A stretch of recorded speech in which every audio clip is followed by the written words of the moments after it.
Welcome to AZB academy. എന്റെ പേര് Jiji. So നമ്മൾ ഇന്ന് നോക്കാൻ പോകുന്നത് RRB group D form fill up correction ആണ് നോക്കാൻ പോകുന്നത് കേട്ടോ. അപ്പോൾ കുറെ പേർക്ക് ഡൗട്ട് ഉണ്ടാവും, അപ്ലൈ ചെയ്ത് കഴിഞ്ഞു. ഓക്കെ, എന്തായാലും നമ്മൾ അപ്ലൈ ചെയ്ത് കഴിഞ്ഞു. അപ്പൊ ഇനിയിപ്പോ എന്താ ചെയ്യാ? ഇനി എന്തെങ്കിലും മിസ്റ്റേക്ക് പറ്റി, അപ്പൊ എന്താ ചെയ്യാന്നുള്ള ഡൗട്ട് ഒക്കെ ഉണ്ടാവും. സാധാരണ PSC പോലുള്ള എക്സാമുകളിൽ നമ്മൾ നോക്കുന്ന സമയത്ത് അപ്ലൈ ചെയ്ത് കഴിഞ്ഞിട്ട് എന്തെങ്കിലും ഒരു തെറ്റുണ്ടെങ്കിൽ, അല്ലെങ്കിൽ എന്തെങ്കിലും ഒരു മണ്ടത്തരം പറ്റി വേറൊരു ജില്ല വെച്ചു എന്നൊക്കെ പറഞ്ഞു കഴിഞ്ഞാൽ ഒന്നും ചെയ്യാൻ പറ്റത്തില്ല അല്ലെ. പക്ഷെ RRB പ്രത്യേകിച്ച് സെൻട്രൽ എക്സാമിന് അങ്ങനെയല്ല.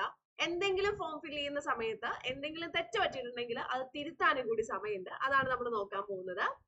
അപ്പൊ എല്ലാവർക്കും സെഷനിലേക്ക് സ്വാഗതം. അപ്പൊ നമുക്ക് ഇതിന്റെ ലാസ്റ്റ് ഡേറ്റ് എക്സ്റ്റെൻഡ് ചെയ്ത് എല്ലാവരും അറിഞ്ഞിട്ടുണ്ടാവും. ഫെബ്രുവരി 22-ാം തീയതി മുതലാണ് എന്ന് വിചാരിച്ചിരിക്കുന്നവർക്ക് വളരെ സന്തോഷം. കാരണം എന്താ, മാർച്ച് വരെ ഇനി ആരെങ്കിലും അപേക്ഷിക്കാനുണ്ടെങ്കിൽ അപേക്ഷിക്കുക. മാർച്ച് 1 വരെ എന്തായിരുന്നു നമുക്ക് അപ്ലൈ ചെയ്യാനുള്ള സമയമാണ്. നിങ്ങൾ മാർച്ച് 1 വരെ അപ്ലൈ ചെയ്യുക. ഇതുപോലെ 10th-10ാം ക്ലാസ് യോഗ്യത അല്ലെങ്കിൽ ITI ഒക്കെ ഉണ്ടെങ്കിൽ നിങ്ങൾക്ക് എന്തായിരുന്നു ഈ ഒരു കോഴ്സിന് അപേക്ഷിക്കാം. ITI ഇല്ലെങ്കിലും കുഴപ്പമില്ല, 10ാം ക്ലാസ് മാത്രമാണ് നിങ്ങളുടെ ക്വാളിഫിക്കേഷൻ ആണെങ്കിലും നിങ്ങൾക്ക് ഇതിൽ ജോലിക്ക് അപേക്ഷിക്കാവുന്നതാണ്. ബേസിക് സാലറി വരുന്നത് 18,000 രൂപയാണ്. 18,000 രൂപയുടെ കൂടെ DAയും HRA ഒക്കെ കൂടുമ്പോൾ നല്ലൊരു എമൗണ്ട് നിങ്ങളുടെ കയ്യിൽ കിട്ടും. 32,438 രൂപയാണ്. 38 രൂപയല്ല കേട്ടോ, 32,438 രൂപയാണ്. വീണ്ടും രൂപ തന്നെ പറഞ്ഞു, രൂപയല്ല, വേക്കൻസി ആണ്. ഓക്കെ, 32,438 വേക്കൻസീസ് ആണ് ഏതിലുള്ളത്? RRB ഗ്രൂപ്പ് ഡിയുടെ ഇപ്പോഴുള്ള നിലവിലുള്ള വേക്കൻസി. അപ്പൊ ഇതിൽ വേക്കൻസി കൂടുമോ ചോദിച്ചു കഴിഞ്ഞാൽ ഓഫ് കോഴ്സ് ഇപ്പൊ റിപ്പോർട്ട് ചെയ്തിരിക്കുന്ന വേക്കൻസി ആണ്. നമ്മൾ ഇതിന് എക്സാം ഒക്കെ എഴുതി കഴിഞ്ഞ് എല്ലാം ജോലിയുടെ ആ ഒരു സമയം ആകുമ്പോഴേക്കും വേക്കൻസി കൂടുകയുള്ളൂ, കുറയത്തില്ല അല്ലെ. അപ്പൊ വേക്കൻസി കൂടാനാണ് സാധ്യത. നമ്മൾ റെയിൽവേയുടെ മൊത്തത്തിലുള്ള കണക്ക് പ്രകാരം നോക്കുവാണെങ്കിൽ വേക്കൻസീസ് എപ്പോഴും കൂട്ടി എന്നൊക്കെ പറഞ്ഞിട്ട് ഓരോ ന്യൂസ് വരാറുണ്ട്. സോ ഇതിന്റെ വേക്കൻസി കൂടുകയേ ചെയ്യുള്ളൂ, കുറയില്ല. ഏജ് ലിമിറ്റ് വരുന്നത് 18 വയസ്സ് മുതൽ 36 വയസ്സ് വരെയാണ് ഏജ് ലിമിറ്റ്. 18 വയസ്സ് മുതൽ 36 വയസ്സ് വരെയാണ്. കൊറോണ ആയതുകൊണ്ട് ഒത്തിരി പേരുടെ അവസരങ്ങൾ ഇല്ലാണ്ടായത് കൊണ്ടാണ് 36 വയസ്സ് വരെ. അല്ലെങ്കിൽ എന്തായിരുന്നു 33 വയസ്സ് വരെയാണ്. അപ്പൊ ഇനി ഒരു എക്സാം വന്നാൽ ഏജ് ലിമിറ്റ് 36 ആയിരിക്കില്ല, 33 ആയിരിക്കും. അതുകൊണ്ട് 36 വയസ്സുള്ളവരൊക്കെ എത്രയും പെട്ടെന്ന് അപേക്ഷിച്ചോളൂ. ഇത് നിങ്ങളുടെ ലാസ്റ്റ് ചാൻസ് ആണ് കേട്ടോ. അപ്പൊ ഇത് ജനറൽ കാറ്റഗറിക്കാണ്. 36 വയസ്സ് എന്ന് പറയുന്നത് ജനറൽ കാറ്റഗറിക്കാണ്. ഇനി OBC വരുന്ന സമയത്ത് 39 വയസ്സും SC ST വരുന്ന സമയത്ത് 41 വയസ്സുമാണ് വരുന്നത്.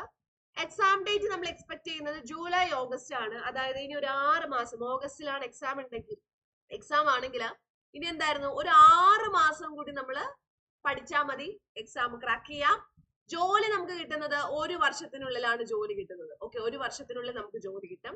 ഇത് നമ്മുടെ പോയിന്റിലേക്ക് നമുക്ക് കിടക്കാം. എന്തായിരുന്നു എന്തെങ്കിലും കറക്ഷനോ അതുപോലെ തന്നെ മോഡിഫിക്കേഷൻ നമുക്ക് ചെയ്യണം. നമ്മൾ അപ്ലൈ ചെയ്തത് നമ്മൾ എന്തെങ്കിലും തെറ്റിപ്പോയെങ്കിൽ നമുക്ക് വിൻഡോ ഓപ്പൺ ആവുന്നത് മാർച്ച് 4-ാം തീയതി മുതൽ 13-ാം തീയതി രാത്രി 11:59 വരെയാണ്. അതായത് ഏകദേശം രാത്രി 13-ാം തീയതി 12 മണി വരെ, രാത്രി 12 മണി വരെ നിങ്ങൾക്ക് എന്ത് ചെയ്യാം? എന്തെങ്കിലും മിസ്റ്റേക്ക് സംഭവിച്ചിട്ടുണ്ടെങ്കിൽ അല്ലെങ്കിൽ എന്തെങ്കിലും മോഡിഫൈ, നിങ്ങൾക്ക് കൊടുത്ത ഡീറ്റെയിൽസ് ഇതല്ല, ഇത് ചെയ്യണമായിരുന്നു എന്ന് പറഞ്ഞിട്ട് എന്തെങ്കിലും അബദ്ധം പറ്റിയിട്ടുണ്ടെങ്കിൽ നിങ്ങളുടെ അബദ്ധങ്ങളെല്ലാം തിരുത്താനുള്ള ഒരു സമയം എന്ന് ചോദിച്ചു കഴിഞ്ഞാല് 4-ാം തീയതി മുതൽ, മാർച്ച് 4-ാം തീയതി മുതൽ 13-ാം തീയതി വരെയാണ്. ഈ സമയത്ത് എന്തായിരുന്നു നിങ്ങൾക്ക് പറ്റിയിട്ടുള്ള അബദ്ധങ്ങളൊക്കെ ഉണ്ടെങ്കിൽ നിങ്ങൾക്ക് അത് നൈസായിട്ട് തിരുത്താനുള്ള ഒരു സമയം കൂടിയാണ്. അപ്പൊ നിങ്ങൾ എന്തായിരുന്നു അത് കൃത്യമായിട്ട് ചെയ്യാൻ വേണ്ടി നോക്കുക കേട്ടോ. അപ്പൊ നിങ്ങളുടെ അബദ്ധങ്ങളൊക്കെ നിങ്ങൾക്ക് തിരുത്താനുള്ള സമയമാണ്, നിങ്ങളത് തിരുത്തുക.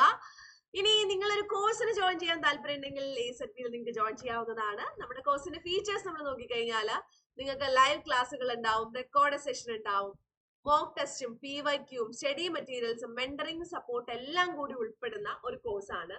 അപ്പൊ നിങ്ങൾക്ക് കോഴ്സിനെ കുറിച്ച് കൂടുതൽ ഡീറ്റെയിൽസ് അറിയാൻ താഴെ ഒരു ഫോം ഉണ്ട്, അതിൽ നിങ്ങൾക്ക് ഫില്ല് ചെയ്യാം. അല്ലെങ്കിൽ ഇതേ ഈ മുകളിൽ കാണുന്ന ഈ നമ്പർ ഉണ്ടല്ലോ, ഈ നമ്പറിലേക്ക് ഒന്ന് കോൺടാക്ട് ചെയ്യുക. അവർ കോൺടാക്ട് ചെയ്ത് അവർ പറഞ്ഞുതരും എന്താണ് നിങ്ങൾക്ക് ഇനി ചെയ്യാൻ പറ്റുക, എന്താണ് നിങ്ങൾ ചെയ്യേണ്ടതെന്നൊക്കെ പറഞ്ഞുതരും. അതല്ലെങ്കിൽ കോഴ്സ് ഡയറക്റ്റ് ആയിട്ട് നിങ്ങൾക്ക് പർച്ചേസ് ചെയ്ത് കഴിഞ്ഞിട്ട് വേണമെങ്കിൽ ഈ നമ്പറിൽ കോൺടാക്ട് ചെയ്താലും മതി. AZBയുടെ ആപ്പ് നിങ്ങൾ അതിന് വേണ്ടി ഇൻസ്റ്റാൾ ചെയ്യണം കേട്ടോ. AZBയുടെ ആപ്പ് ഇൻസ്റ്റാൾ ചെയ്യണം. ആപ്പിന്റെ ലിങ്ക് താഴെ കൊടുത്തിട്ടുണ്ട്. അല്ലെങ്കിൽ പ്ലേ സ്റ്റോറിൽ ഡയറക്റ്റ് ആയിട്ട് പോയിട്ട് AZB അക്കാഡമി എന്ന് പറഞ്ഞു കഴിഞ്ഞാലും ആപ്പ് വരുന്നുണ്ട്, ഇൻസ്റ്റാൾ ചെയ്യാൻ സാധിക്കും.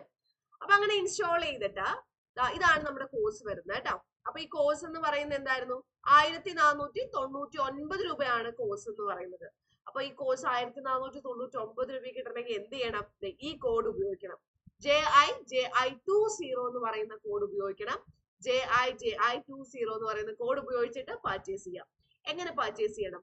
നമ്മൾ ആപ്പ് ഇൻസ്റ്റാൾ ചെയ്തു. ആപ്പ് ഇൻസ്റ്റാൾ ചെയ്തിട്ട് നിങ്ങൾ ഓൺ ചെയ്യുന്ന സമയത്ത് എന്ത് ചെയ്യാണ്? ഇവിടെ ഇങ്ങനെ വരും. അപ്പൊ ഇവിടെ ഓൾ കാറ്റഗറി സെലക്ട് ചെയ്യുക. അത് കഴിഞ്ഞ് ഇപ്പുറത്തെ ഒരു പേജ് വരും. അതില് ഹോം ബാച്ചസ് സ്റ്റോർ ഒക്കെ ഉണ്ടാവും താഴെ. അതിൽ സ്റ്റോറിൽ ഒന്ന് ക്ലിക്ക് ചെയ്യുക. സ്റ്റോറിൽ ക്ലിക്ക് ചെയ്യുമ്പോൾ ഇത്രയും കോഴ്സുകൾ വരുന്ന കാണാം. നമുക്ക് RRB ഗ്രൂപ്പ് ഡി മാത്രമല്ല, അസിസ്റ്റന്റ് സെയിൽസ്മാൻ, അതുപോലെ തന്നെ എല്ലാ PSC എക്സാമിനും എഴുതുന്ന രീതിയിൽ നമുക്ക് എന്തുണ്ട്? ലക്ഷ്യം എന്ന് പറയുന്ന ഒരു ബാച്ച് ഉണ്ട്. അപ്പൊ ഒത്തിരി ബാച്ചസ് ഒക്കെ ഉണ്ട്. അപ്പൊ ഇതിൽ നമ്മൾ എന്തായിരുന്നു? RRB ഗ്രൂപ്പ് ഡി ഒന്ന് സെലക്ട് ചെയ്യുക. RRB ഗ്രൂപ്പ് ഡി ഒന്ന് സെലക്ട് ചെയ്യുക. RRB ഗ്രൂപ്പ് ഡി സെലക്ട് ചെയ്തതിനു ശേഷം ഇങ്ങനെ വരും. അപ്പൊ ഇതിന്റെ ഹെഡിങ് നോക്കണ്ട. എങ്ങനെയാണെങ്കിൽ എല്ലാതും ഇതേ രീതിയിലാണ് നമുക്ക് ചെയ്യാൻ പറ്റുക കേട്ടോ. ഇതിന്റെ താഴേക്ക് പോയി ഇവിടെ ബൈ നൗ ഇപ്പൊ തന്നെ കൊടുക്കരുത് കേട്ടോ. താഴേക്ക് പോയി കഴിഞ്ഞാൽ റീഡ് മോർ എന്ന് പറയുന്ന ഒരു ഓപ്ഷൻ ഉണ്ട്. അതിലൊന്ന് ക്ലിക്ക് ചെയ്ത് കഴിഞ്ഞാൽ ഇവിടെ ഇങ്ങനെ കിട്ടും, ഹാവ് എ കൂപ്പൺ കോഡ്. അപ്പൊ യെസ് വി ഹാവ് അല്ലെ. അപ്പൊ JI20 എന്ന് പറയുന്ന ഇവിടെ ഒന്ന് ടൈപ്പ് ചെയ്യുക. JI20 അങ്ങനെ ടൈപ്പ് ചെയ്താൽ 1490 രൂപ എന്ന് കാണിക്കും. എന്നിട്ട് ബൈ നൗ ഇത് കണ്ടോ, JI20 കൂപ്പൺ അപ്ലൈഡ് എന്ന് പറഞ്ഞിട്ട് കാണിക്കുന്നുണ്ടോ? അതെന്തോന്ന് കൺഫേം ചെയ്യാം. അത് കഴിഞ്ഞിട്ട് ബൈ നൗ കൊടുക്കുക. ബൈ നൗ കൊടുത്തു കഴിഞ്ഞാൽ നിങ്ങൾക്ക് എന്തായിരുന്നു? ഇവിടെ ഗൂഗിൾ പേ ഉണ്ട്, ഫോൺ പേ ഉണ്ട്, പേടിഎം ഉണ്ട്. എന്ത് വെച്ചിട്ട് വേണമെങ്കിലും നിങ്ങൾക്ക് പർച്ചേസ് ചെയ്യാം. ഇനിയിപ്പോ അതൊന്നും വേണ്ട, കാർഡ് വെച്ചിട്ടൊക്കെ ആണെങ്കിൽ കാർഡ് വെച്ചിട്ട് EMI ഓപ്ഷൻ, EMI നമുക്കിതിപ്പോ ചെറിയൊരു ഫീസ് മാത്രമേ ഉള്ളൂ. അപ്പൊ അതിന്റെ വേണ്ടിയില്ല. നെറ്റ് ഓപ്ഷൻ ഉണ്ട്, അതുപോലെ തന്നെ വാലറ്റ് എന്തെങ്കിലും വെച്ച് ചെയ്യാൻ നിങ്ങൾക്ക്. അങ്ങനെയുള്ള കുറെ ഓപ്ഷൻസ് ഉണ്ട്. ഇവിടെ നമ്മൾ അതിനെക്കാട്ടിൽ ഏറ്റവും എളുപ്പം UPI. നമ്മൾ സാധാരണ ഇപ്പൊ കൂടുതലായിട്ട് എന്ത് പർച്ചേസ് ചെയ്യുമ്പോഴും ഫോൺ പേ, ഗൂഗിൾ പേ ഒക്കെയാണ് യൂസ് ചെയ്യുക അല്ലെ. നിങ്ങൾക്ക് അത് ഉപയോഗിച്ച് പർച്ചേസ് ചെയ്യാം. എന്നിട്ട് ഇവിടെ കണ്ടിന്യൂ കൊടുത്താൽ മതി കേട്ടോ. കണ്ടിന്യൂ കൊടുത്താൽ നിങ്ങൾക്ക് കോഴ്സ് കിട്ടും. എന്നിട്ട് എന്തെങ്കിലും ഡീറ്റെയിൽസ് അറിയണമെങ്കിലോ എന്തെങ്കിലും ഹെൽപ്പ് വേണമെങ്കിലോ ഈ നമ്പറിൽ ഒന്ന് കോൺടാക്ട് ചെയ്താൽ മതി. ഈ നമ്പറിൽ കോൺടാക്ട് ചെയ്യുമ്പോൾ, അല്ലെങ്കിൽ ഡിസ്ക്രിപ്ഷനിൽ നമ്പർ ഉണ്ട്, അത് കോൺടാക്ട് ചെയ്യുന്ന സമയത്ത് നിങ്ങൾക്ക് എന്താണ് വേണ്ടതെന്ന് വെച്ചാൽ അവർ കൃത്യമായിട്ടുള്ള സജഷൻസും മറ്റും കാര്യങ്ങളൊക്കെ തരും കേട്ടോ. അപ്പൊ ഇത്രയാണ് പറയാനുള്ളത്. വീണ്ടും അടുത്തൊരു സെഷനിൽ കാണാം. ബൈ.